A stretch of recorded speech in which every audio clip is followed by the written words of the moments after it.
இன்னொரு இது வந்து சுப்பிரமணி தான் சொல்லி கொடுத்தா அப்படி சுப்பிரமணி தான் சொல்லி கொடுத்தா அப்படின்னு சொல்லிட்டே இருக்காங்க. சுப்பிரமணி நான் யார் பேச்சும் கேட்க மாட்டேன். என்னுடைய மனசுக்கு எப்படி தோணுதோ நான் தான் பண்ணுவேன். என் பிள்ளைகளுக்கே தெரியாது நான் கேஸ் போட்டது. அப்புறம் எப்படி சுப்பிரமணி சொல்லுவோம் அப்படி? என் பிள்ளைகளே அதுக்கப்புறம் தான் சொன்னாங்கள்ல, அம்மா உங்கள் இஷ்டம், உங்கள் சொத்து உங்கள் இஷ்டம், நீங்கள் அண்ணன் தம்பிக்குள்ள ஆக்காங்க என்ன பண்ணிக்குவீங்களா தெரியாது, எங்களுக்கு அதுக்கு சம்மந்தம் இல்லை அப்படின்ட்டாங்க. அதுக்கப்புறம் சொன்னதுக்கு அது எப்படி நான் வந்து காசும் கொடுக்க மாட்டேங்க, எப்படி வந்து கையெழுத்து போடணும்? நான் சும்மா தான் கையெழுத்து போடணும்னு சொன்னேன், புரிஞ்சுதா? அதை என்ன பண்ணீங்க? வந்தான் சின்ன மொட்டு மொட்டு மொட்டு மொட்டுனா வீட்டில் இருக்காத, வீட்டில் என்ன அம்மா உயிர் போகிற நிலைமையில நடக்குது, வீட்டில் இருக்காத வெளியே போ வெளியே போ வெளியே போன்னு சொன்னால் நான் எப்படி போவேன்? அங்கே போய் ஆந்திராவில் தெலுங்கான வச்சுக்கிட்டு இருக்கிற அப்படின்னீங்க. சின்னவன் சொன்னான், ஆமாடா வச்சு அது ஏன் இஷ்டப்படாது, உங்களுக்கு சொல்கிறதுக்கு ரைட்ஸ் கிடையாது.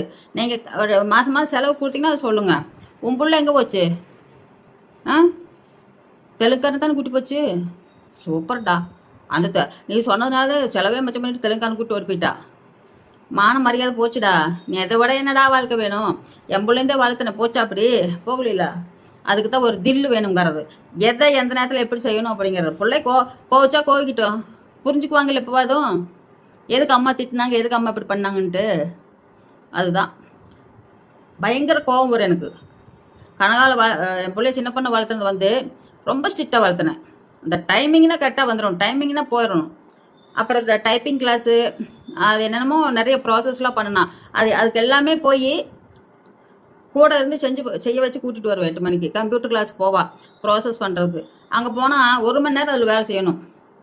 அது வேலை செஞ்சுட்டு அதுக்கப்புறம் வீட்டுக்கு வரும். 2 பேர் வாம்மா நீ கூட வாங்கம்மா அப்படின்பா. ஏன்னா தனியாக போனால் பசங்களை ஏதாவது கிண்டல் பதிலும் படுவாங்களா. அந்த பிள்ளைய யோசிச்சுப்பாரு, என்னை கூட கூட்டிகிட்டு தான் போகும். என்னாலையா முடியாது, அப்பவும் சுகர் இப்பவும் சுகர் தான், முடியாது. அப்போ நான் கூட போய்த்தே ஆகணும். அப்படித்தான் நான் ஸ்ட்ரிக்டாக வளர்த்துனேன். சும்மா தண்ணி தெளிச்சுட்டு இப்படியே போன நான் விடல. லாஸ்ட்டு வரைக்கும் நான் அப்படித்தான் வளர்த்துனேன். கல்யாணத்துக்கு வேலைக்கு போனதுக்கு அப்புறம் தான் 15,000 ரூபா போட்டு டச்சுக்கு மொபைல் வாங்கி கொடுத்தேன். அதுக்கு மேலே மொபைல் எதுவும் வாங்கி கொடுக்கல. நைட்டு டீ ஒரு காலைக்கு பார்த்துட்டு 2 மணி 3 மணிக்கு வீட்டுக்கு வரும், மாதத்தில் ஒரு நாள் அப்படி. அது கூட அந்த செக்யூரிட்டியோட கொண்டாந்து காரில் விட்டுட்டு போவாங்க. அவ்வளோ பாதுகாப்பாக தான் அந்த கம்பெனியில் வச்சுருந்தாங்க. அதெல்லாம் ஏன் இப்படி பொறாமத்தனம் பட்டு இப்படி பண்ணுறீங்க எனக்கு ஒன்றும் தெரியல. ஒவ்வொரு நாள் செத்து பொழைக்கணும். நம்ம பிள்ளை இப்படி போயிடுச்சா. ஒரு பக்கம் வேதனை வரும், ஒரு பக்கம் யாராவது நம்மளை தப்பாக நினைப்பாங்க. உயிரோடு இருக்கிறீங்க, அதுதான்டா பெரிய கஷ்டம். உண்மையாக அதுதான் பெரிய கிரேட்டு.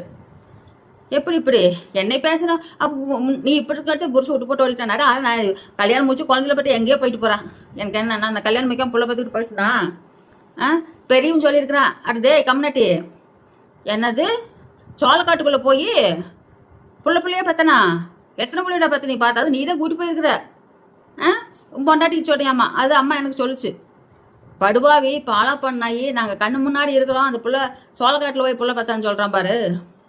அப்புறம் ஆஸ்திரிக்கு நீ மட்டும்தான் கூட்டி போயிருக்கிற, அது வேறு விஷயம் ஒன்று இருக்குன்னு சொல்லி அடிச்சு விட்டான் பட்டன்னு போட்டன்னு வச்சுக்க.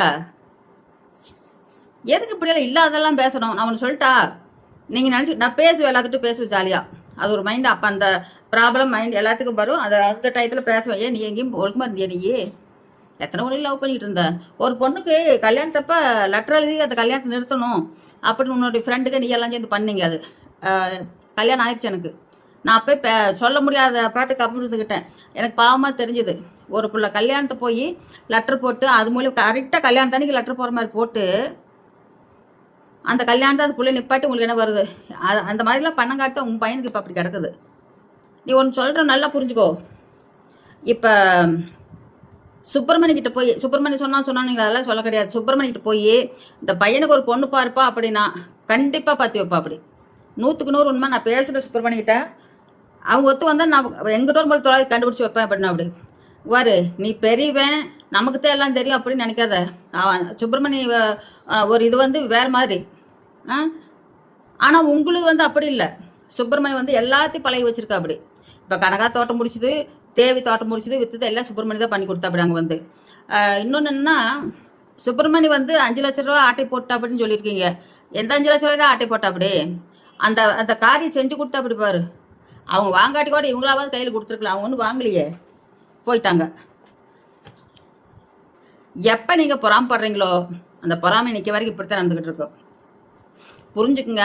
இல்லை நாங்கள் இப்படித்தான் வீம்புக்கு செலுத்துங்க. நம்ம உயிர் எழுதி வச்சுட்டு நிம்மதியாக இருந்துக்குவேன். உயிர் எழுதுக்கு ஒரு 15,000 ரூபா வரும், போட்டுக்கிறேன் நான். கொடி இருக்குதுல, கொடி வித்துக்கோட்டை பண்ணிக்குவேன்.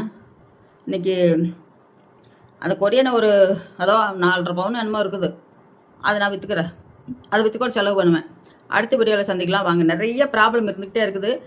நீங்கள் எப்படியாவது கெடுக்கலாம்னு நினச்சி நார்மலாக போய் தான் நான் விட்டுட்டு போயிருப்பேன். கெடுக்கலாம்னு நினச்சிங்கன்னா விடவே மாட்டேன்.